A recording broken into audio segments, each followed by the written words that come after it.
ఏమి రాజ్యాంగ పరిషత్తు అంటే రాజ్యాంగము తయారు చేయడానికి ఏర్పడిన ఇప్పుడుండే పార్లమెంట్ అనుకోండి. స్వతంత్రం వచ్చినాక పార్లమెంట్. అసలు ఆ పార్లమెంటుకు ఈ ప్రధానమంత్రికి ఏమి బేసు? రాజ్యాంగం. రాజ్యాంగంకి ఏం బేసు? అది తయారై ఉండాలి. ఎవరు తయారు చేశారు? వాళ్ళకేం అథారిటీ? మనం ఒక 10 మంది కూర్చొని రాసేస్తే రాజ్యాంగం అవుతుందా? వాళ్ళకేం అథారిటీ ఉంది అనేదంటే కొద్దిగా మనము వెనక్కిపోవాలి. 1939-45 మధ్య ఒక క్విట్ ఇండియా ఉద్యమం తప్ప ఇంకా పెద్దగా ఉద్యమాలు లేవు. ఆ పాటికే బ్రిటిష్ వాళ్ళు ఇంకా స్వతంత్రం ఇచ్చేద్దామనే డెసిషన్కి వచ్చారు క్విట్ ఇండియా ఉద్యమం తర్వాత. అందుకే చూడండి 1942కు 47 మధ్య స్వతంత్ర ఉద్యమాలు ఏం లేవు. క్విట్ ఇండియా ఉద్యమంకు వాళ్ళకి హెడేక్ అయిపోయింది. ఎందుకంటే రెండవ ప్రపంచ యుద్ధంలో దారుణంగా దెబ్బతిన్నారు. ఇక స్వతంత్రం ఇచ్చేసి వెళ్ళిపోదామన్నారు. ఎలక్షన్ జరిగినాయి రెండవ ప్రపంచ యుద్ధం ముగిసిన తర్వాత. అక్కడ చర్చిల్ యుద్ధంలో గెలిచినాడు. నేనే ఇంకా ప్రధానమంత్రి అవుతాను, యుద్ధంలో గెలిచినాం మేము అన్నాడు. జనం ఆ పార్టీకి ఓటేయలే. నువ్వు యుద్ధానికి పనిచేస్తావేమో కానీ మళ్ళా పరిపాలన నువ్వు సరిపోవు నీ మెంటాలిటీ అని క్లెమెంట్ అట్లీ ప్రభుత్వానికి లేబర్ పార్టీని ఎన్నుకున్నారు. అట్లీ ఈ లేబర్ పార్టీ ప్రభుత్వం ప్రచారంలోనే మేము గెలిస్తే భారతదేశానికి ఇంకా స్వతంత్రం ఇచ్చేస్తామనే ప్రచారం చేశారు, గెలిచారు. సో 45 నాటికి ఇంకా స్వతంత్రం వచ్చేసినట్టే మనకు. అందుకే వేరే సమస్యలు స్టార్ట్ అయినాయి. అంతే కదా, ఒక సమస్య పోయిందంటే ఇంకోటి వస్తుంది. 1946లో క్యాబినెట్ మిషన్ పంపారు, 3 మంత్రుల్ని. వాళ్ళు ఇక్కడ ఎన్నికలు జరిపారు. ఎన్నికల బేసస్ అది 1946 క్యాబినెట్ మిషన్ ప్రకారం ఇక్కడ రాజ్యాంగ పరిషత్తు ఎన్నికలు జరిగాయి. ఇంకా డివైడ్ కాలే భారతదేశం. 389 మంది సభ్యుల్లో 292 రాష్ట్రాల నుండి ఎన్నుకున్నారు. ఇక్కడ సార్వత్రిక ఓటింగ్ విధానం ద్వారా కాదు ఎన్నుకొనిండేది. రాష్ట్రాల్లో ప్రొవిన్సెస్ ఉండే వాళ్ళు రిప్రజెంటేషన్ పంపారు. మనం ఓటేయలే. దీని మీద విమర్శ వచ్చింది. ఎవరినో పంపించి ఎవరినో రాజ్యాంగం తయారు చేస్తే మేము ఎందుకు ఒప్పుకోవాలి? మేమన్నా ఓటేసినాం. ఇక 93 సంస్థానాలు, అప్పుడు ఇంకా సంస్థానాలు ఉండేవి. స్వతంత్రం వచ్చినప్పుడు 526 సంస్థానాలు ఉంటాయి. మన బనగానపల్లి కూడా ఒక సంస్థానమే. పెద్దదంటే హైదరాబాద్, కాశ్మీర్, కూర్గు, జోధ్పూర్, ఎన్నో చాలా చాలా సంస్థానాలు. అంటే బ్రిటిష్ ఇండియాలో మొత్తం 00000 ఉన్నాయనుకోండి. మళ్ళా చూపిస్తాను. ఇంకా చీఫ్ కమిషనర్ ప్రావిన్సెస్ అని ఢిల్లీ, అజ్మీర్, కూర్గు, బెలూచిస్తాన్, ఇది కూడా బ్రిటిష్ ఇండియా. ఇప్పుడు బెలూచిస్తాన్ వార్తల్లో వింటుంటారు పాకిస్తాన్లో, అది కూడా బ్రిటిష్ ఇండియానే. ఆగస్టు 1946లో ఎన్నికలు జరిగాయి. కాంగ్రెస్ 208 సీట్లు గెలిచింది. ముస్లిం లీగు 73 గెలిచింది. దీని తర్వాత మేము రాజ్యాంగ పరిషత్తులో మేము పాల్గొన్నాము. మాకు దేశం వేరే కావాలా, మీరు ఏ చర్చలకు మాకు వేరే దేశం కావాలన్నారు. వాళ్ళు వెళ్ళిపోయినారు. వాళ్లకు జూన్ 3వ తారీఖు వేరే రాజ్యాంగ పరిషత్తు మీరు కాండి, వీళ్ళే ఎన్నికైన వాళ్ళే. అలా విడిపోయిన తర్వాత రాజ్యాంగ పరిషత్తులో 299 స్థానాలు ఉంటాయి. ఇక్కడ తెలుసుకోవాల్సిందేమి, రాజ్యాంగ పరిషత్తుకి ఎన్నికలు జరిగిన తర్వాత రాజ్యాంగ పరిషత్తు పాకిస్తాన్కు సపరేట్ వీళ్ళనే పంపించేశారు. ఇంట్రెస్టింగ్ ఫ్యాక్ట్ ఏమంటే అంబేద్కరు ఆ పాకిస్తాన్ భాగం నుండి ఎన్నికైనాడు. అది విడిపోయిన తర్వాత మళ్ళీ ఇక్కడికి మళ్ళీ తీసుకున్నారు ఆయన, మళ్ళీ వేరే చోటు నుండి. ఆయన కూర్చోవాలంటే పాకిస్తాన్ రాజ్యాంగ పరిషత్తులో కూర్చొని రాజ్యాంగం తయారు చేసుకోవాలి. అక్కడి నుండి ఎన్నికైనాడు. అప్పుడంతా కంబైన్డ్ భారత్, లాహోరు ఇదంతా భారతదేశమే కదా అప్పటి వరకు. ఈ రాజ్యాంగ పరిషత్తు చూడండి వెనక కంబైన్డ్ భారతదేశము అంతా ఫోటో, పాకిస్తాన్ కూడా కలిసి ఉంది, బంగ్లాదేశ్, ఇంగ్లీష్ అవన్నీ ఏం లేవు. దాని గుర్తు రాజ్యాంగ పరిషత్తు ఒక ఎంబ్లెమ్, ఐకాన్ అండి. ఈ ఒలింపిక్స్లో పెడుతుంటారు ఏనుగనేమాట రాజ్యాంగ పరిషత్తుకు. అప్పుడు ఈలోగా స్వతంత్రం డేట్ డిక్లేర్ అయిపోయింది. ఎన్నికలు ముందే జరిగినాయి. లార్డ్ మౌంట్ బాటన్ ఆ రోజు ఉదయం 15 ఆగస్టు ఉదయం ప్రమాణ స్వీకారం చేస్తున్నాడు. జవహర్లాల్ నెహ్రూ ప్రధానమంత్రి. ముందే రాజ్యాంగ పరిషత్ తయారవుతూ ఉంది, ఇంకా అక్కడి నుండి తయారవుతూనే ఉంది. మొదటి రాజ్యాంగ పరిషత్ ఇంకా మౌంట్ బాటన్ ఉన్నాడు, ప్రమాణ స్వీకారం చేసి వెళ్ళిపోయినాడు. పార్లమెంటే ఆ రాజ్యాంగం తయారయ్యే 3 సంవత్సరాలు దాదాపు, 2 సంవత్సరాల 11 నెలల అవన్నీ 3 సంవత్సరాలు దాదాపు 3 సంవత్సరాలు ఇది పార్లమెంటుగా కూడా పనిచేసింది. కావలసిన చట్టాలు అన్నీ తయారు చేసినారు. పార్లమెంటు యాజ్ వెల్ యాజ్ రాజ్యాంగ పరిషత్తు రెండు ఒకటే. ఆ 3 సంవత్సరాలు మొదటి రాజ్యాంగ పరిషత్ మీటింగ్ జరుగుతుంది సెంట్రల్ హాల్. ఇంకా రాజ్యాంగ పరిషత్తు సమావేశం డిస్కషన్స్ జరుగుతుండే ఫోటో ఇది. ఇది భారతదేశం స్వతంత్రం రాకముందుండే ఫోటో. రాష్ట్రాలు ఆంధ్రప్రదేశ్లో ఆ కథలేం లేవు అప్పుడు. మనం మద్రాసు ప్రావిన్స్ ఈ వేరే కలర్లో ఉండేవన్నీ రాష్ట్రాలవి. ఇది కాశ్మీరు, ఇది హైదరాబాదు, ఇక్కడ వేరే రాష్ట్రాలు, మైసూరు, ఇట్లా రాష్ట్రాలు.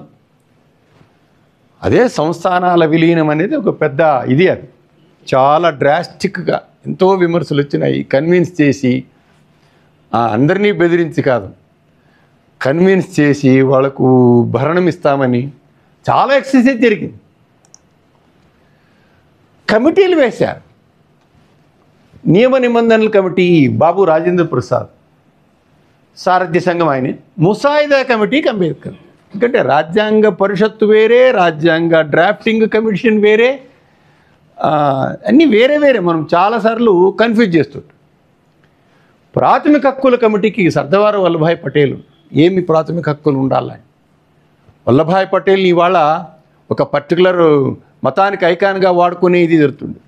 ఇవాళ మైనారిటీ హక్కులు ఇవన్నీ ఆయన కమిటీలో అక్కడ ఉన్నాడు. ఆయన ప్రపోజ్ చేసి వీళ్ళు అనుకున్నంత ఒక మతంకు ఏదో చేసుకోవాలా, నేషనలిజంకు ఐకాన్గా వాడుకోవాలా, అంత ట్విస్టింగే అది. అల్పసంఖ్యాక కమిటీలకు సర్దార్ వల్లభాయ్ పటేల్ కమిటీ, అల్పసంఖ్యాక కవులకు ఏమైతే ఏ రోజు హక్కులు ఉన్నాయంటారో ఆయన రాసి రాష్ట్రాలకు ఏమేమి అధికారులు, దానికి కూడా ప్రాథమిక హక్కులకు సబ్ కమిటీ కృపలాని ఉన్నారు. డ్రాఫ్టింగ్ కమిటీ ఒక ముసాయిదా తయారు చేయమన్నారు. రఫ్ కాపీ ఉండాలి కదా. రాజ్యాంగ పరిషత్తు 299 మంది ఏం డిస్కస్ చేస్తారు? ఒక పేపర్ ఉండాలి కదా. మీకు ఏమన్నా ఒక పేపర్ ఇస్తే డిస్కస్ చేస్తారు. ఏం మాట్లాడాలి, పేపర్ లేకుండా ఏం డిస్కస్ చేస్తారు? సో వీళ్ళు 1947 ఆగస్టు 29 అది ఫోటో ఉంది. అది ఎస్ మాధవరావు, మహమ్మద్ సాదుల్లా, అంబేద్కర్ గారు, అల్లాడి కృష్ణస్వామి, ఆ తర్వాత ఆ లాస్ట్ కూర్చొని ఆయన బిఎన్ రావు, సభ్యుడు కాదు ఆయన, బిఎన్ రావు డ్రాఫ్టింగ్ కమిషన్కు, నరసింహరావు కమిషన్కు సెక్రటరీ ఆయన ఫోటో చూసిండండి. ఇక్కడ కూడా రాశారు. భారత రాజ్యాంగం 1935 యాక్ట్ గుర్తుంటుంది. 1935 యాక్ట్, ఆ 1935 యాక్ట్కు రూపకల్ప శిల్పి ఆయనే కాబట్టి ఆయన రాజ్యాంగ కమిషన్కు డ్రాఫ్టింగ్ కమిటీకి సెక్రటరీగా ఇచ్చారు. ఇక్కడ ఒక ఇంట్రెస్టింగ్ ఫ్యాక్ట్ చెప్పాలి. దాదాపు మనకు అనిపిస్తుంది రాజ్యాంగము వీళ్ళు కూర్చున్నోడు రాసినారు, ఆయన పేరు మర్చిపోకూడదు. 293 ఆర్టికల్స్ ఆయన రాసినవే. ఆయన వేరే దేశాలన్నీ తిరిగి స్వతహాగా ఆయన ఐసీఎస్ ఆఫీసర్. 1935 బ్రిటిష్ వాళ్ళే ఆయన్ని ప్రోత్సహించి నువ్వు యాక్ట్ తయారు చేయమన్నారు. ఫ్రాంక్గా చెప్పాలంటే ఇప్పుడుండే రాజ్యాంగం 1935 భారత ప్రభుత్వ చట్టంలోని 60% అంటే 2/3 భాగాలు సేమ్ అవే. ఎందుకు? ఆయనే, అది రాసింది ఆయనే, ఇది రాసింది ఈయనే. 293 అధికారులు ఆయనే. మిగతా వాళ్ళని తక్కువ చేయను. ముందుకు పోతే ఎవరెవరు ఇంపార్టెన్స్ చెప్తా. బిఎన్ రావు గారిదే ఎక్కువ.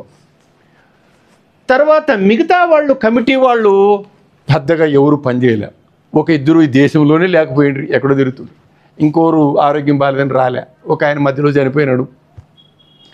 ఇంకా మిగిలిందంతా కృషి చేసింది. 395 ఫిగరు రావాలని అది కృషి చేసింది అంబేద్కర్. స్వతహాగా ఆయన రాజ్యాంగ నిపుణుడు, న్యాయవేత్త.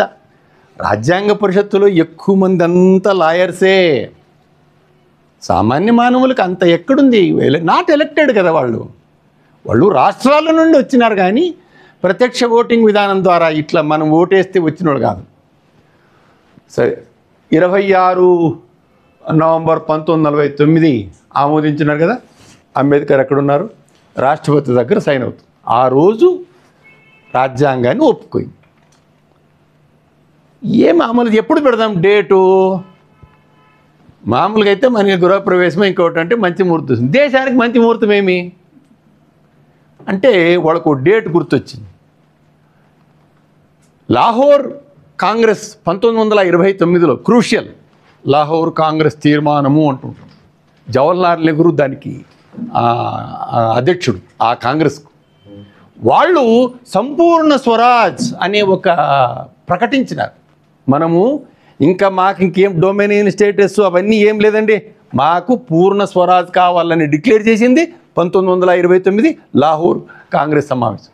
వాళ్ళు ఒక డేట్ పెట్టినారు, మనం ఓ పని చేద్దాం, జనవరి 26, 1930, నెక్స్ట్ అదే కదా 29 తర్వాత, జనవరి 26, 1930 రోజు అందరి మీద జెండా ఎగరేద్దాం. స్వతంత్రం వచ్చేసినట్టే, మాకు వచ్చేసినట్లే. ఇంకెప్పుడు ఇస్తాడు? ఇంకా అప్పటికి ఎంత అయింది? 17 ఏళ్ళు పట్టింది, ఇంకా 17 years పట్టింది నిజంగా రావాలంటే.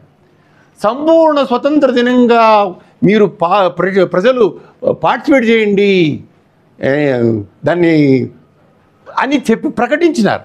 సో 26 జనవరి, 26 నవంబరు ఆమోదించినారు కదా. ఎప్పుడు పెట్టుకుందాం?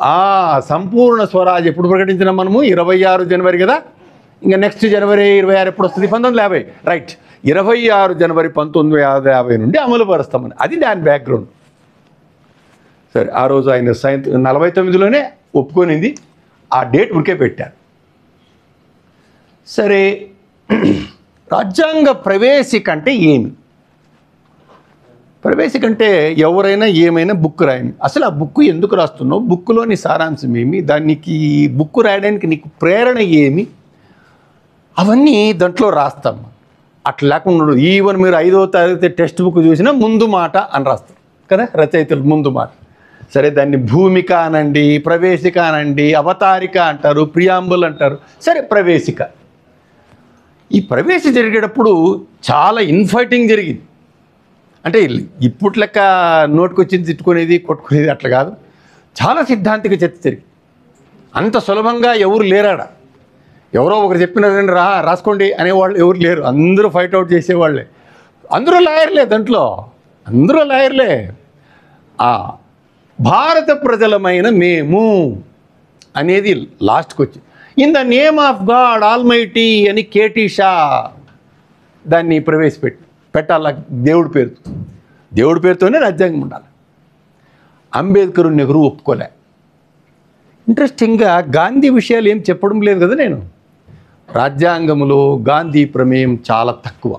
2 కారణాలు. ఒకటి, 1946 ఈ ఎన్నికలు జరిగినప్పటి నుండి స్వతంత్రము వచ్చేసింది అన్నాక గాంధీ తన ప్రమేయం తాను తగ్గించుకున్నాడు. ఈ హిందూ ముస్లిం ఈ గలాటలో హిందూ ముస్లిం గలాటలు జరిగినాయి ఆ 1900 దేశ విభజన కోసం. ఎక్కడ ఫిగర్స్ చెప్పరు కానీ దాదాపు 5 లక్షల మంది అమాయకులు మరణించినారు. అటు పాకిస్తాన్లోని ఎవరెవరు యామతం ఇంకా ఎవరికి ఇష్టం వచ్చినా వాళ్ళు చంపినారు. సరే, అదే విషయం పక్క పెడితే దాని మీద కాన్సన్ట్రేట్ చేస్తాం. అసలు 15 ఆగస్టు 1947 కూడా స్వతంత్రము జెండా ఎగిరేసినప్పుడు గాంధీ అక్కడ లేడు. ఇప్పుడుండే కలకత్తా బెంగాల్ ప్రాంతంలో హిందువులు ముస్లిం మత కల్లోలాల్లో మరణించిన వాళ్ళని వాళ్ళని పరామర్శించడానికి అక్కడ పోయాడు. గాంధీ లేడు, ఒకటి. రెండవది, జనవరి 1948, 30 తర్వాత ఆయన లేడు ఈ లోకంలో. ఆయన ఈ లోకంలోనే లేడు. ఇంకా రాజ్యాంగము తయారీలో ఆయన ప్రమేయము తక్కువే. అయితే అంతర్లీనంగా చదివితే ఆయనదే సిద్ధాంతం వస్తుంది. అసలు ఒక ఆయన బ్రజేశ్వర ప్రసాద్ అని ఆయన గాంధీ పేరుతో రాద్దాం ప్రాణాలు అర్పించినాడు భారతదేశానికి. గాంధీ పేరుతో in the name of Gandhian constitution అందాము అని అన్నారు. అని ఎవరు అంటే ఈ బ్రజేశ్వర ప్రసాద్ వద్దన్నాడు. గాంధీ పేరు మాత్రం వద్దన్నాడు. ప్రపోజ్ చేస్తే గాంధీ పేరు ఉండాలంటే వద్దన్నాడు. అంటే మనం ఏమనుకుంటాము, గాంధీ శత్రువు అనుకుంటాం కదా. కాదు, గాంధీ శిష్యుడు, ఆయన గాంధేవాది. ఎందుకంట ఆయన వద్దన్నాడు గాంధీ పేరు? దీంట్లో గాంధీ సిద్ధాంతాలు ఏవి లేవు. ఇది అంతా అమెరికన్ కాన్స్టిట్యూషన్ తీసుకొని మీరు రాసినారు. పంచాయతీరాజ్ వ్యవస్థ ఆడుంది. ఆయన గాంధీ సిద్ధాంతం ఏమి? Village republic. కేంద్ర ప్రభుత్వానికి తక్కువ అధికారాలు ఉండాలా, ఏదో డిఫెన్స్ ఎకానమీ, మిగతాదంతా గ్రామాలకు ఇవ్వాలా అని ఆయన గాంధీ. ఎక్కడుంది దీంట్లో? రాష్ట్రాలను పవర్ఫుల్ చేస్తారు, మొత్తం భారత ప్రభుత్వ చట్టం ప్రకారం చేశారు కాబట్టి గాంధీ పేరు ఎత్తితే సరిపోయలేదు చూడండి అన్నాడు. గాంధీ పేరు రూల్డ్ అవుట్. ఇప్పుడు హిందూ ముస్లిం రైట్ ముఖ్యంగా ఈ we the people of India రావడానికి కారణం నెహ్రూనే. గాంధీ శిష్యుడే, వాళ్ళిద్దరు చూడండి శిష్యులు. గాంధీ మతతత్వవాది అనకూడదు, మతాభిమాని అందాం గాంధీని. మతము ఎక్కువగా పాటించాలి, హిందూ మతము, దేవుడు, ఇదంతా. నెహ్రూ లౌకికవాది, ఆయనంతా వెస్ట్రన్ ఇన్ఫ్లుయెన్స్. సో ప్రజల సార్వభౌమము అధికారం ఉండాలని ఈ కేవలము పటేలు నెహ్రూనే దీనికి. రాజ్యాంగము తయారీలో బాగా 3 పేర్లు మనం అనుకోవాలి: నెహ్రూ, పటేల్, అంబేద్కర్. వీళ్ళు ముగ్గురే. మిగిలిన వాళ్ళంతా సపోర్ట్ చేశారు, సహకారం ఇచ్చారు. కానీ ఈ ముగ్గురే రాజ్యాంగం. ఈ ముగ్గురులో కూడా మళ్ళీ డివైడ్ చేసేకపోతుంటారు. కాదు, గాంధీ నెహ్రూకు పటేల్కు ఏదో డైవర్షన్ తీసుకుని వచ్చి ఇప్పుడు ఏదేదో ట్విస్ట్ చేస్తారు. నెవర్, ఏమీ లేవు వాళ్ళ మీద అభిప్రాయం. సరే, ఎందుకు ఆ మాట అన్నారంటే సావరిన్ కంట్రీ, ఎంత పోరాడినం తెచ్చుకునేది భారత ప్రజలమైన మేమనే రాద్దామన్న, అది కీలకం. నెక్స్ట్, ఇది రాజ్యాంగం ఇంగ్లీష్లోది. సరే, ఇందాక సార్ చెప్పారు, దాంట్లో వర్డింగ్సు అవి మళ్ళీ చెప్తాం. ఇది తెలుగుది, అది తెలుగు ట్రాన్స్లేషన్ మీరు రాసుకో. సర్వసత్తాక్ అంటే సావరిన్. సావరిన్ అంటే ఏమి? సర్వసత్తాకం అంటే అంతర్గతంగాని బహిర్గతంగాని మేము ఎవరి ప్రభావానికి లోం కాముని, పూర్తి సర్వసత్తాక్ అంటే విదేశీ వ్యవహారాలు కానీ అంతర్గత వ్యవహారాలు కానీ ఎవరి ప్రభావంకి లోన్ లేకుండా మేము నిర్ణయం తీసుకుంటాము. సామ్యవాద అనే పదం ఉండాలా వద్దా అనేది చర్చ జరిగింది. ఈ సామ్యవాదులకి ఇంకా అప్పుడు కాదు చూడండి, అప్పుడు కాదు 76లో. కానీ సామ్యవాద దేశంగా ప్రకటించాలని చాలా చర్చ జరిగింది. ముఖ్యంగా నెహ్రూ సామ్యవాది. అప్పుడు రష్యా విప్లవము ప్రపంచంని చాలా ప్రభావితం చేసింది. 1990లో మళ్ళా కుప్పకూలిపోయింది, తర్వాత ఎఫెక్ట్ లేదు. కానీ అప్పట్లో మాత్రం రష్యా విప్లవము చాలా ప్రపంచం మీద ప్రభావం చూపింది. నెహ్రూ దానికి సామ్యవాద దేశంగా ప్రకటిస్తాము అంటే వ్యతిరేకత ఎవరు ఏమీ అపోజ్ చేయడం లేదు, కానీ సహకరించడం లేదు. ఎందుకు? ఎక్కువగా రాజ్యాంగ పరిషత్తుల సభ్యులు కానీ రాజకీయ నాయకులు కానీ అప్పుడంతా భూస్వామ్యం, ధనికులే. పేదవాడికి అంత చదువే లేదు. 80% ఇల్లిటరేట్స్ ఉండే వాళ్ళకు పేదరికంలో అన్నం కూడా లేనివాడు ఇంకా రాజ్యాంగ పరిషత్ గురించి ఏం మాట్లాడతాడు? చదువురానివాడు కదా. వాళ్ళ ప్రమేయం లేదు. ముఖ్యంగా భారత స్వతంత్రోద్యమం భూస్వాములు వాళ్ళు దాంట్లో పోరాడిన వాళ్ళు కాబట్టి వాళ్ళు సామ్యవాద దేశంగా ప్రకటిస్తే ఇంకా మొత్తం ఆస్తులు పోతాయి కాబట్టి దానికి వాళ్ళు ససేమిరా ఒప్పుకోలేదు. కానీ చాలా చర్చ జరిగింది, ఉండి తీరాలని వాదించినప్పటికీ ఎవరూ సహకరించలే. అయ్యో సమానత్వము అని ప్రకటించదామని ఎంత అలగటాలు కొట్లాట్లు, లోపల ఎవరు సహకరించరు. సమానత్వం పెడదామంటేనే వద్దన్నారు. అంటే అందరికీ సమానమా అంటే తమాషాగా కూడా చర్చ జరిగినాయి. ఇంకంతా నెత్తి మీద కూర్చుంటారు, మన గ్రామాల్లో అంటుంటారు చూడండి మెంటాలిటీ. ఇంకంతా వచ్చి నెత్తి మీద ఇట్లా చర్చలు కూడా జరిగినాయి. సమానత్వం ఉండాలని వాయించితే అక్కడ మాత్రము అంబేద్కర్ ప్రభావం. సరే, న్యాయం, స్వేచ్ఛ, సమానత్వం, సోదరభావం వీటన్నిటికీ వేరే దేశం ఉంది. ముఖ్యంగా సోదరభావం, సమానత్వం మనం ఫ్రెంచ్ రెవల్యూషన్ నుండి తీసుకున్నాం. French revolution 1789. స్వేచ్ఛ, సమానత్వం, సౌభ్రం వాళ్ళకి ఐకానిక్ వర్డ్స్ అవి అక్కడి నుండి తీసుకున్నాం. ఆ తర్వాత ఈ హక్కులు అమెరికన్ తర్వాత దీని ప్రవేశక వెనుక మనకు ఇది ఐక్యరాజ్య సమితి వాళ్ళ మానవ హక్కుల ప్రకటన కూడా మనకు దాని బేస్గా పనిచేసి. గణతంత్రం అంటే మీకు తెలుసు, రిపబ్లిక్. ఏం రిపబ్లిక్ అంటే చాలామంది పిల్లల్ని రిపబ్లిక్ అంటే సార్ పూర్తి స్వతంత్ర దేశము కాదు. ఏ దేశ అత్యున్నత పదవి కూడా ప్రజల చేత ఎన్నుకోబడుతుందో అది republic country. Britain republic country కాదు, ఎందుకంటే రాణి కొడుకు రాజు, ఆయన పెద్ద సంతానం ఎవరుంటే వాళ్ళు రాజు లేక రాణి అవుతారు. మనం రిపబ్లిక్గా ప్రకటించాలి, ఎందుకంటే రాష్ట్రపతి పదవికే ఎన్నిక జరుగుతుంది కదా. సో ఏ ప్రభుత్వ పదవికి వారసత్వం ఉండని దేశమే రిపబ్లిక్ దేశం. వారసత్వం అనేది ఉండదు, అది ముఖ్యమైన రిపబ్లిక్.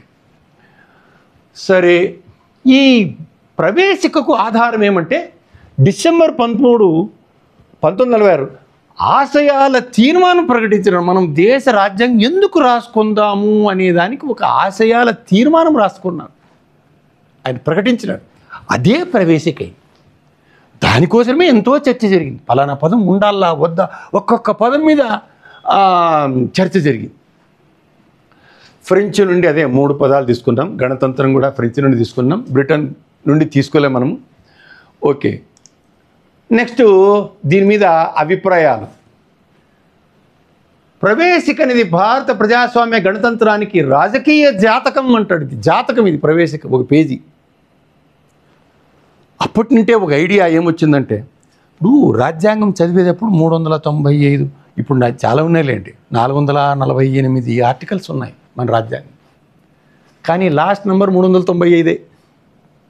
అది ఇప్పుడు ఇది 395 లాస్ట్ నెంబర్ అంటారు, 448 ఎట్లుంటాయంటే ఏబీలు చేర్చొచ్చు తప్పితే 396 చేయరు. 396 నంబర్ రాదు రాజ్యాంగంలో. క్యాపిటల్ ఏ కానీ స్మాల్ ఏ కానీ వస్తుంది. స్మాల్ ఏ ఎప్పుడు వస్తుంది? 394 స్మాల్ ఏ ఎప్పుడు వస్తుంది? అదే పైన కూడా అదే సంబంధం ఉంటే దాని కింద ఏ స్మాల్ ఏ. క్యాపిటల్ ఎప్పుడు వస్తుంది అంటే పైన దానికి కింద దానికి సంబంధమే లేదన్నప్పుడు క్యాపిటల్ ఏ వచ్చేస్తుంది. ఇప్పుడు మనకు ప్రాథమిక విధులు ఉండదు చూడండి, క్యాపిటల్ ఏ. అది క్యాపిటల్ ఏ. ఆ పైన పారాగ్రాఫ్కు కింది పారాగ్రాఫ్కు సంబంధమే లేదు. సో క్యాపిటల్ ఏ వస్తుంది.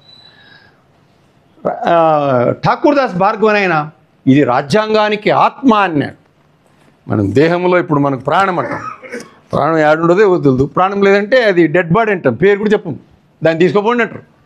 అట్లనే రాజ్యాంగానికి ఆత్మగా వర్ణించినారు. దీంట్లో సోల్.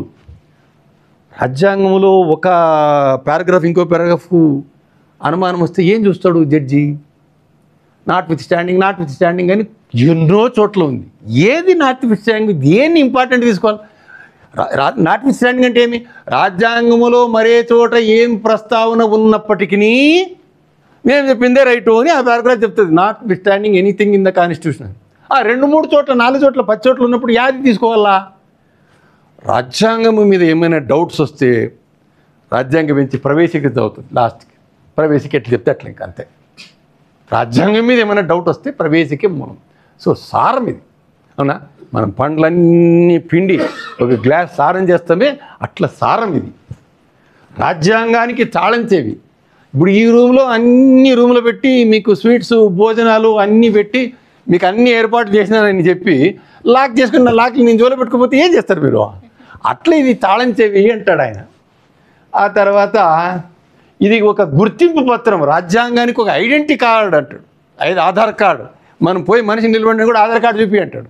ఒరే నేను మనిషి అంటే ఆధార్ కార్డు చూపి ఫస్ట్, నీ ఫోటో నీవు కాదంటారు కదా అట్లా. హిదయతుల్లా కొద్దిగా ఎలాబరేట్గా చెప్పాడు. అమెరికా స్వతంత్ర ప్రకటన మాదిరిగాని రాజ్యాంగానికి ఆత్మ వ్యవస్థ స్వరూపం పవిత్ర నిర్ణయాన్ని తెలియజేస్తుంది, విప్లవం తప్ప మరొకటి దీన్ని మార్చలేదంటాడు. ఈ దేశాన్ని ఏదో హింసాయుత విప్లవం అట్లాదేమన్నా వస్తే తప్ప ఇది మార్చే ప్రశ్నే లేదంటాడు హిదయతుల్లా. ఉపరాష్ట్రపతిగానే కాదు, రాజకీయ నాయకుడు కాదు, ఆయన సుప్రీంకోర్టు జస్టిస్గా పనిచేశాడు. సరే, ప్రజల నిశ్చితమైన తీర్మానము హామీ అంటాడు. మధోల్కర్ వచ్చేసి లక్షణాల సారం అంటాడు. డయ్యర్, ఆ డయ్యర్ కాదు, నిర్మాతల ఆశయాలను లక్ష్యాలను తెలుసుకోవాలి. ఒకరోజు మాట్లాడేటప్పుడు అంబేద్కర్ రాజ్యాంగంలో అత్యంత ముఖ్యమైన ఆర్టికల్ ఏదని అడిగితే నేను 32 అని చెప్తాను అంటాడు. ఏం 32లో రాజ్యాంగ పరిహార హక్కు. నీకు ఏదైనా ఇబ్బంది అయితే కోర్టుకు పోయి దాన్ని ప్రభుత్వం మీద కూడా కోర్టు పోయే హక్కు ఇస్తుంది. ఎన్ని హక్కులు రాస్తే ఏం లాభం? నేను పొడుగుగా హక్కులు రాస్తా, ఇంకొక 50 రాస్తా, అమలు కాకపోతే ఏం లాభము? ఆ అమలు పరుచుకునే హక్కే 32 అంటాడు ఆయన. అది ఎవరైనా నీకు రాజ్యాంగంలో ఏదైనా నీకు ఇంట్రెస్ట్ అని అడిగితే నేను 32 అని చెప్తాను అంటాడు. సరే, ఇదే ఆత్మ హృదయంలాగా అంటాడు ఆయన. ఓకే, సరే, రాజ్యాంగము ఆధారాలు కన్నా రాజ్యాంగ ప్రవేశిక. Okay, constitution Ambedkar what does social democracy. ఈ సోషల్ డెమోక్రసీ అనేది ఎక్కువగా వచ్చింది. Democratic socialism, social democracy. ఇప్పుడు కమ్యూనిజము రావాలంటే దానికి మార్గాలు ఉన్నాయి. కమ్యూనిజం ఒక ఎయిమ్, దానికి ఎట్లా చేరుకోవాలని మార్గాలు ఉన్నాయి. ప్రజాస్వామ్యంగా పోదామా, మరి హింసాయుత మార్గం అవలంబిద్దామా ఏమనేది. ఇక్కడ గాంధీది ఎక్కడ హింస ఒప్పుకోడు కదా గాంధీ. సో మనము డెమోక్రటిక్ రీతినే సామ్యవాదం తీసుకురావాలి, చట్టాల ద్వారానే సామ్యవాదం తీసుకురావాలనేది. అందుకే Gandhi democratic socialist. Social democracy దాదాపు ఒకటే. అంబేద్కరు రాజకీయ స్వతంత్రం కన్నా సాంఘిక స్వతంత్రం కావాలా, స్వతంత్రం అని అంబేద్కర్ వాదన కాదు. తొందరగా స్వతంత్రం దేశానికి కావాలి, తొందరగా స్వతంత్రం దేశం కావాలి, అది కాదు. ముందు ఈ సామాజిక సమానత్వము సాధించినాక రాజకీయానికి పోదాం. ఇది లేకుండా అందరికీ ఒక ఓటు హక్కు ఇస్తేనేమి, 2 ఓటు హక్కులు ఇస్తేనేమి, ఏం వేస్ట్ కదా అని ఆయన. సో సామాజిక సమానత్వం మీద అంబేద్కర్ స్ట్రెస్ చేస్తే నెహ్రూ ఆర్థిక దాని మీద ప్రెస్, సామాజిక మీద పెద్దగా ఆయన లేదు, ఆర్థిక సమానత్వం మీద ఆయన. ఈ రాజ్యాంగం రాసింది ఒక ప్రతి ఇప్పుడు ఆ పార్లమెంట్లో ఒక సీలేసి పెట్టినారు. ఆయన హ్యాండ్ రైటింగ్ చాలా బాగా రాసేవాడు. ప్రేమ్ బిహారీ నారాయణ రాయిస్దా అని ఆయన హ్యాండ్ రైటింగ్ చూసి నెహ్రూ పిలిపించి, రాజ్యాంగము నువ్వు నీ హ్యాండ్ రైటింగ్ బాగా పడుతుంది, రాజ్యాంగం మొత్తం రాస్తావా? రాస్తాను. ఫీజు ఏం తీసుకుంటావు? నాకేమొద్దు ఫీజు, ఒక రిక్వెస్ట్, ప్రతి పేజీల కింద చిన్నగా నా పేరు రాసుకుంటాను అన్నాడు ఆయన. కింద నా పేరు రాసుకుంటా. సరే రాసుకున్నాడు ఆయన. అది కొంతమంది హ్యాండ్ రైటింగ్ భలే రాస్తారు, ఇట్టిట్లు ఆ టీ రాసే లోపల ఇట్టిట్లు రాస్తారు. ఇప్పుడు ఉండేది ఆయన రాసిందే. ఆయన మంచి ప్రఖ్యాత కాలియోగ్రాఫర్. రాజ్యాంగం తయారు కావడానికి ఆధారాలు అని ఒకటి ఉంది. పార్లమెంటరీ సిస్టమ్ మనం బ్రిటన్ నుండి తీసుకున్నాం. బ్రిటన్ పార్లమెంటరీ సిస్టమ్ ఏమి, దానికి అపోజిట్ ఏమి? అధ్యక్ష తరహా పాలన. అమెరికా పార్లమెంటరీ తరహా ప్రభుత్వం అంటే ఏమి? నామినల్ హెడ్ ఉంటారు, మనం రాష్ట్రపతి అంటాం. బ్రిటన్లో అయితే రాణి అంటారు.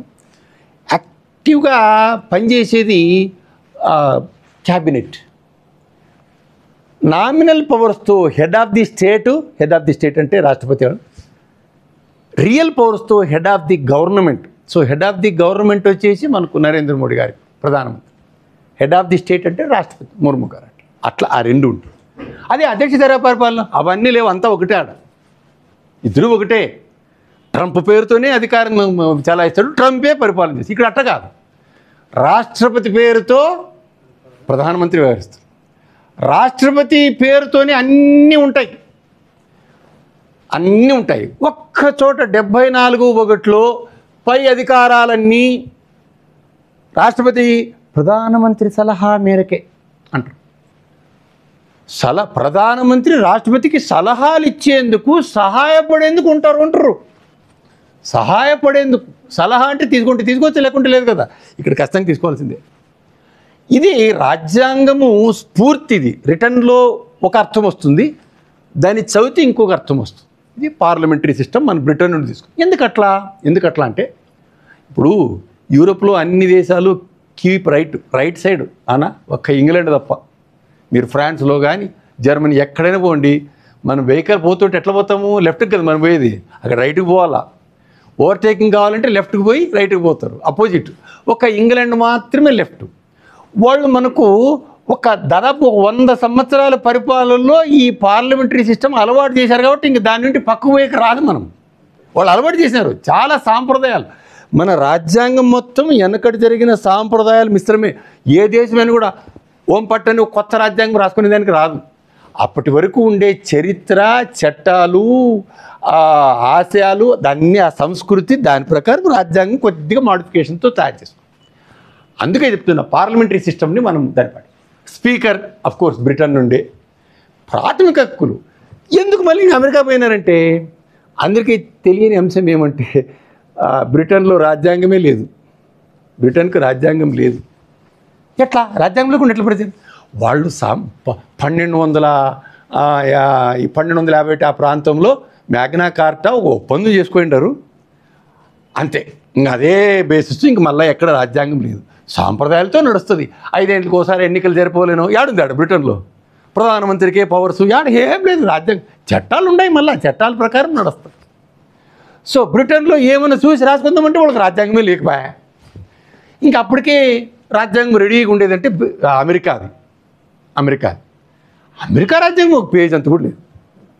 అమెరికా రాజ్యాంగంకి 10 పెద్దది మన దేశం. తయారైనప్పుడు ప్రపంచంలోని పెద్ద రాజ్యాంగం భారతదేశం. అందుకే తమాషగా కార్టూన్లు వచ్చేవాళ్ళంట, ఎందుకు ఇంత పెద్దదైంది భారత రాజ్యాంగం అంటే, ఏనుగు గుర్తు పెట్టుకున్నారు కదప్ప మీరు, ఇంకా మళ్ళీ ఏనుగు తయారు చేసినారు అన్నారు. అప్పుడు బాగా విమర్శించేవాళ్ళు. రాజ్యాంగం 3 సంవత్సరాలు తయారవుతుంటే అంబేద్కర్ని ఒక నత్త మీద కూర్చోబెట్టి స్లోగా పోతున్నాడు అంబేద్కర్ అని కార్టూన్స్ వచ్చేవి టైమ్స్ ఆఫ్ ఇండియాలో. ఇప్పుడు అటువంటి కార్టూన్ వేయండి, వెనకనే నీ పేపర్ అంతా లేకపోతారు కదా. అంత అసహనం చూడండి కదా, చిన్న మాట అన్నా ఎంత అసహనం. విమర్శ ఒప్పుకోం, కార్టూన్లు ఒప్పుకోం, మేము చెప్పిందే వినాలా అని ఇది వచ్చేది. అప్పట్లో ఏం లేదు. నెహ్రూని కూడా దుమ్ము లేపేవాళ్ళు. నెహ్రూ తర్వాత ఇందిరాగాంధీ అట్లా డిక్టేట్. నెహ్రూని ఎవరు అసలు పట్టుకునేవాడు లేదు. మా పక్కలో తిరిగినోడు మేము అధ్యక్షం చేస్తే అయినోడు అనేవాడు లెక్కలో ఉండ్రి. Supreme court America. ఈ సుప్రీంకోర్టుకి ఏ దేశంలో అధికారాలు ఎక్కువ ఉంటాయో ఆ దేశము సమాఖ్య దేశము. పార్లమెంటరీ సిస్టంలో, యూనిటరీ స్టేట్ సిస్టంలో సుప్రీంకోర్టుకి అధికారాలు ఉండవు. ఇప్పుడు ఉదాహరణకు బ్రిటన్లో సుప్రీంకోర్టుకి అధికారాలే లేవు. పార్లమెంట్ ఏం చెప్తే తినాలా అది. తర్వాత న్యాయ సమీక్షాధికారం కూడా అమెరికా, జ్యుడిషియల్ రివ్యూ. అంటే పార్లమెంటు చేసిండే చట్టాలు, శాసనసభ చేసిండే చట్టాలు, ఉత్తర్వులన్నీ కోర్టు భాష్యం మీద, కోర్టు తీర్పు మీద ఆధారపడి ఉంటుందని ఎటువంటి చట్టానైనా కొట్టిపారేయచ్చు. అమెరికా ఇంకా సుప్రీము, మనం కొద్దిగా తక్కువ. రాష్ట్రపతి ఎన్నిక పద్ధతి ఐర్లాండ్ చాలా కాంప్లికేటెడ్. రాష్ట్రపతి ఎన్నిక పద్ధతి అది ఆండ్రే పద్ధతి అంటారు, హేర్ పద్ధతి రూపంలో జరుగుతుంది. సింగిల్ ఓట్ ట్రాన్స్ఫరబుల్ ఓట్ అని ఆ పద్ధతి జరుగుతుంది. చాలా టఫ్ అది. ప్రాథమిక విధులు రష్యా నుండి తీసుకున్నాం. ప్రాథమిక విధులు ఎందుకు ఒరిజినల్ రాజ్యాంగంలో లేవు? 1976లోనే రాజ్యాంగ విధులు పెట్టారంటే అప్పుడు మనం బానిసత్వంలో ఉన్నాం. అన్ని విధులు చేస్తూనే ఉన్నాం, హక్కులు లేవు. హక్కులు కావాలి కాబట్టి హక్కులు పెట్టారు, విధుల ప్రస్తావన అప్పుడు రాలే. తర్వాత 30 ఏళ్ళు అయినాక భారతీయులు హక్కులు మాత్రమే అడుగుతారు, విధులు ఏం చేయలేదు అప్పుడు తెలిసింది. అప్పుడు ఆవిడ రాశారు. అది విధులు ఊరికే బస్సులో నో స్మోకింగు, చేతులు బయటపట్టరాదు లెక్క స్లోగన్స్ లెక్క పనిచేసినా కానీ దాన్ని ఎవరు చదువురో, చదివినా పాటించరు. పాటించకపోతే శిక్షలు కూడా ఏం లేవు. కేంద్ర రాష్ట్ర సంబంధాలు కెనడా నుండి తీసుకున్నాం. ఇదంతా పాపం ఆయన బిఎన్ రావు తిరిగి ఆ రాజ్యాంగాన్ని ముందు పెట్టుకుని స్వతహాగా ఎమినెంట్ ఇది స్కాలర్. అత్యవసర పరిస్థితి ఉందే మన దేశంలో, అది జర్మనీ వైమర్ రాజ్యాంగం నుండి తీసుకుంది. ఇంకా సౌత్ ఆఫ్రికా ప్రభావం ఉంది మనకు. సౌత్ ఆఫ్రికాది ప్రపంచంలోని ఏ రాజ్యాంగంలోని మనకి ఏది సూట్ అవుతుందో అప్రాప్రియేట్గా తీసుకున్నారు. అందుకనే స్వతంత్రం వచ్చే 70 ఏళ్ళైనా మిగతా లోపాలు ఉన్నాయి, కరప్షన్ ఇవన్నీ పక్క పెడితే ఒక్కరోజు కూడా మిలిటరీ పాలనకు పోలే. రాజ్యాంగము అనేది ఒక ఒప్పందం బాగా అయిందంటే, ఒక ఒప్పందం బాగా చేసుకున్నామంటే ఇంక దాని విమర్శలు. ఒప్పందాల్లోనే లోపల ఉన్నాయంటే 24 గంటలు రొంకే కదా. పాకిస్తాన్ తీసుకుందాం, 46లో వాళ్ళు కూడా రాజ్యాంగ పరిషత్ పెడితే 10 ఏళ్ళు పట్టింది వాళ్ళకి రాజ్యాంగం తయారు చేసుకోవడానికి. ఎందుకు? మతం దేవుడు పెడదామా వద్దా, ఉండాలా, ఇంకేం పెడదాం, షరియత్ చట్టం. అప్పుడు ఇంకా షరియత్ చట్టం వద్దులే వేరు. ఇదే చర్చలోనే ఆ రాజ్యాంగం తయారీలోనే కాస్త లోపాలు వచ్చినాయి. కాబట్టి 2/3 భాగం ఇంతవరకు 70 ఏళ్ళలో దాదాపు 45 సంవత్సరాలు మిలిటరీ పరిపాలనలోనే పోయింది. అవునా? మిలిటరీ ఒక్కరోజు కూడా రాలే కదా ఇది. ఆ విషయంలో మాత్రం మన దేశాన్ని మెచ్చుకో. 25 భాగాలు దాదాపు 470 అయినాయి. అది పారాగ్రాఫ్ మారుతూ ఉంటుంది, అది మారుతూ ఉంటుంది. 470 పారాగ్రాఫ్ ఉన్నాయి. ప్రాథమిక హక్కులు ఉన్నాయి. ఆదేశిక సూత్రాలు అనేది ఒకటి ఉంది, చాప్టర్ 4. ఏమిది? ఐర్లాండ్ రాజ్యాంగం నుండి తీసుకున్నాం. చాలా సిద్ధాంత భావజాల వైరుధ్యం ఉంది అప్పట్లో. సరే, ఒకవైపు ఆర్ఎస్ఎస్ మతతత్వాదులు ఏం చెప్పినారు, అవతల పాకిస్తాను ఇస్లామిక్ దేశంగా ప్రకటించింది, మనం ఎందుకు దేశంగా హిందూ మతస్థుల దేశంగా ప్రకటించకూడదు? నిన్న కూడా పార్లమెంట్లో ఒక ఆయన అన్నాడు చూడండి, నిన్ననే పార్లమెంట్లో క్రిస్టియన్లు తమ దేశాన్ని క్రిస్టియన్గా ప్రకటించుకుంటారు, ముస్లింలు తమ దేశాన్ని ముస్లిం దేశంగా ప్రకటించుకుంటున్నారు, హిందువులు ఎందుకు లౌకిక దేశంగా ప్రకటించాలి అని నిన్న మాట్లాడుతున్నాడు. నిన్న అవునా? ఆ మత ప్రాతిపదికన పోయినాయి కాబట్టే వాళ్ళు ఎక్కడ ఉండరు.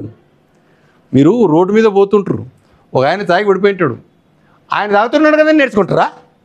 ఆయన తాగుతున్నాడు కాబట్టి అక్కడ పడిపోయినాడని మారతారా? అవునా? సో మతతత్వాన్ని పట్టుకున్నారు కాబట్టి అక్కడ విన్నారు. లౌకిక తత్వం ఉంది కాబట్టి మనం ఇన్ని దినాలు మనకు కలిగినామనే జ్ఞానము రావాల.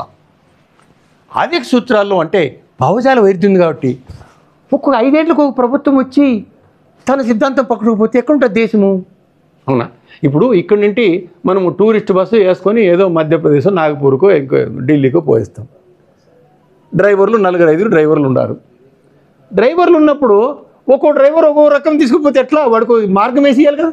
హైదరాబాద్ పోతాడు, ఇంకోటి ఇట్లా తిప్పుకొని పోతాడు. నీ ఇష్టమైపోయి అక్కడికి తీసుకుపో అంటే ఒక మార్గం వేయాలని ఇదిగో అక్షర రాస్తా, మద్యపాన నిషేధం ఇవన్నీ రాశా.